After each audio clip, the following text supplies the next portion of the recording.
What's up, you guys? Austin Marks here. Today I'm going to be talking about how I had 4 job interviews and I got 4 job acceptances. I'm going to give you all my secrets and tips and how I did it. I'm going to start off by saying what my channel is about a little bit. So I mainly focus on respiratory therapy. However, I'm correlating some things about PA school because I plan on applying here within the next year or so. So make sure you guys like and subscribe so you can see stuff about respiratory as well as PA school. For your interview, you want to look professional. You want to make sure that the day of you shave, you shower, you do all that good stuff. Good hygiene is always a key factor when making a first impression. So with that being said, you also want to dress professionally. So for women, a nice shirt, pants. If you want to wear a dress, that's fine as well. Men, maybe khaki pants, a nice dress shirt, something like that. Definitely don't wear scrubs or anything over the top. Mr. Huff, Mr. Jenner is ready for your interview. Actually, we'll be interviewing as a team. The interview part is actually only half the battle. So before you actually go into the interview, you want to research the facility a little bit. Understand their values, where they came from, why they do what they do. You also want to understand the latest fads within your profession. So for respiratory, they asked me that question. They said, do you know anything? Have you read any articles about respiratory lately? So what I described was the Medicare thing going on with respiratory right now. If you don't know what that is, I'll go ahead and make a video about that as well. You also want to have a perfect resume. So make sure you don't have little spelling mistakes or anything like that. So definitely don't spell your name wrong. Also, bring your resume to your interview.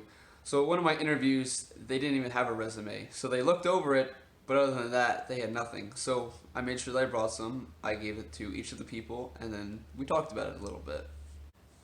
With that being said, make sure you have good references on your resume. They're mostly going to call them and make sure that you're a decent person.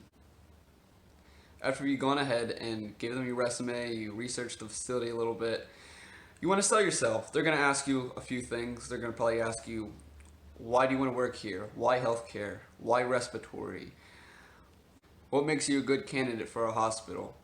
Why should we hire you? This goes back to doing your homework before the interview. So they ask, why do you want to work here?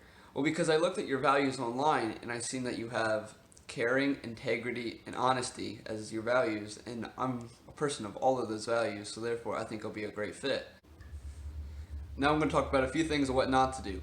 Definitely don't go in there demanding things. Say, well, I don't want to work weekends, I don't want to work any holidays.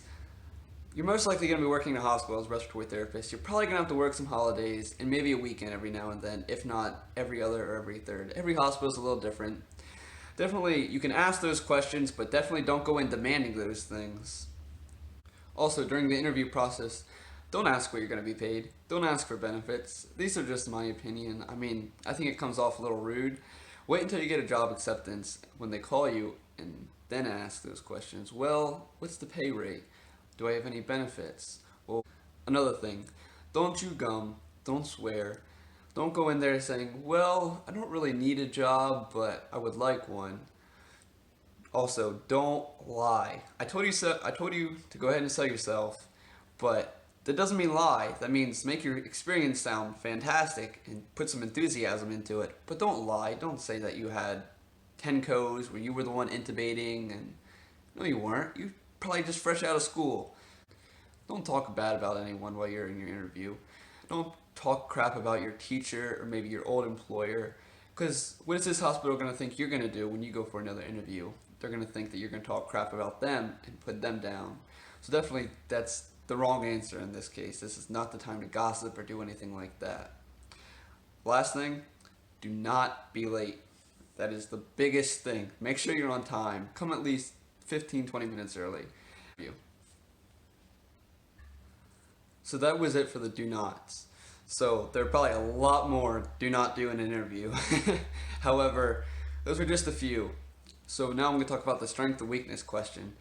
I got this in every single interview and you're probably bound to get it as well. So strengths, I enjoy helping people. I enjoy working with other people. I'm a team player. I have great time management skills. I have great work ethic. I'm always on time. Things along those lines. Just one of your best aspects about yourself and why you're going to be a great employee for this hospital. And then the weakness one. This one's always a little challenging. So you can say things like, I always pay attention to too much small detail. I can't say no. I'm afraid to speak up.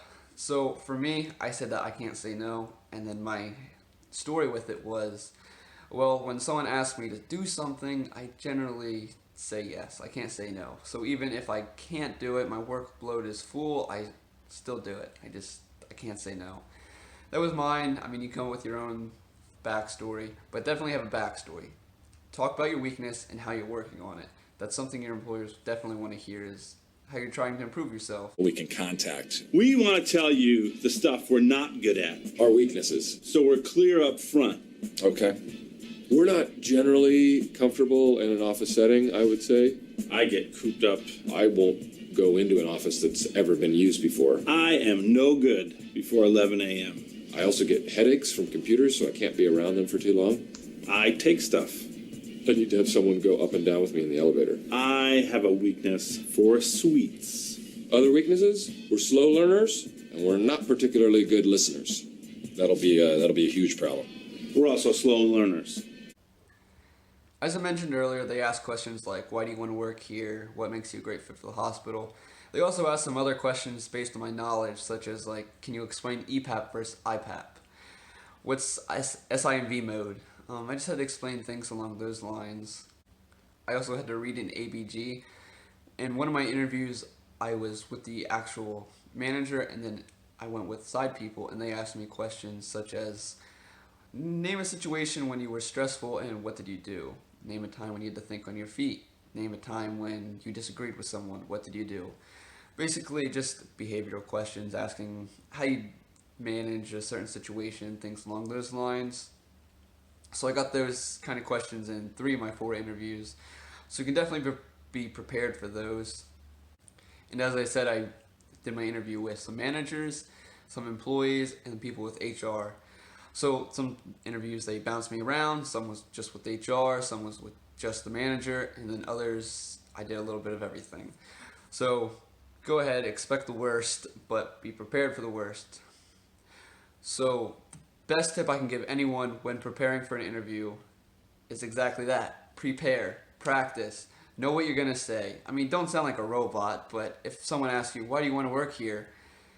Give a decent answer. Don't be scripted, but don't be like, well, I need a job. Anyway, those are all my interview tips and what made me successful in my job interviews.